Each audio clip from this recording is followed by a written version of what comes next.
चलिए दोस्तों बात करते हैं एक और नए क्वेश्चन के बारे में। इस क्वेश्चन में एग्जामिनर ने कहा कागज के एक आयताकार टुकड़े का आकार 100 सेंटीमीटर है। 100 सेंटीमीटर गुना में 44 सेंटीमीटर है। कागज को उसकी चौड़ाई के अनुदिशा घुमाने से एक बेलन बनता है। सिलेंडर का आयतन क्या है, ये एग्जामिनर मुझसे पूछ रहा है। तो देखिए जब भी इस प्रकार का क्वेश्चन आता है ना, तो सबसे पहली बात तो आपको फिगर और फॉर्मूले के बारे में प्रॉपर नॉलेज होनी चाहिए। फिर थोड़ी सी आपकी कैलकुलेशन में स्पीड अच्छी होनी चाहिए, यानी कि टेबल और आपको स्क्वायर्स याद होने चाहिए। तो आप इस क्वेश्चन को फिर आसानी से निकाल सकते हैं, या फिर आप थोड़ा सा ऑप्शन की मदद ले सकते हैं। कैसे जरा देखिए, जब भी आपके साथ ऑप्शन है ना, तो पहले तो आप एक काम कीजिए, यहाँ पर देखिए जो वैल्यू है ये पूरी पूरी क्या 11 से डिविजल हो रही है, क्योंकि आप कर्व सरफेस एरिया ले लीजिए, टोटल सरफेस एरिया ले लीजिए, वॉल्यूम ले लीजिए, सब में पाई होता है। और पाई की जो वैल्यू होती है वो 22/7 होती है। और 22 में जो होता है 2 × 11 का मल्टीपल होता है, यानी कि 11 से आपने कहीं पे डिवाइड नहीं किया तो 11 कटेगा नहीं, इसका मतलब 11 तो उसके अंदर रहेगा। तो 11 × 44 ये इसका आंसर होता है। 11 × 11 11 × 44 ये भी इसका आंसर होता है। ये इसका आंसर नहीं होगा, ये इसका आंसर नहीं होगा। अब मेरे सामने प्रॉब्लम होगी कि मेरे पास में दो आंसर आ रहे हैं। तो जब भी इस तरह की प्रॉब्लम आए तो ध्यान रखना, अगर 154 मिल रहा है आपको, 176 मिल रहा है आपका 176 मिल रहा है आपको, या फिर आपको मिल रहा है आपका 616 मिल रहा है, ये मोस्टली कॉमन आंसर्स हैं। अगर ये मिल रहे हैं तो ये सारे क्या 11 से डिविजल होते हैं।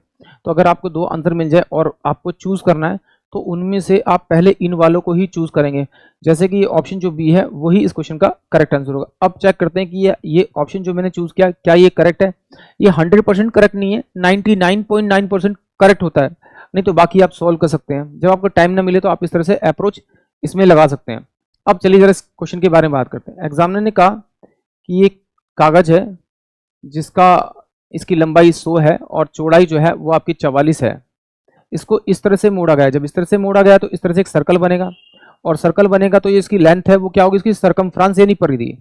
और परिधि का फॉर्मूला होता है आपका 2 और r, ये बराबर किसका होगा 44 के। तो ये 2 × में आपका 22/7, r बराबर में कितना हो जाएगा आपका 44। तो ये 44 से 44 कट जाएगा, r = में 7 आ जाएगा, यानी कि इसकी रेडियस तो मुझे कितनी मिल गई आपकी 7 सेंटीमीटर मिल गई।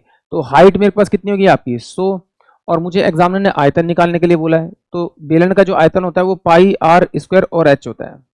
तो पाई की वैल्यू कितनी होती है कि 22/7, और r कितना मेरे पास में आपका 7 × में आपका 7, और हाइट कितनी है इसकी आपकी 100।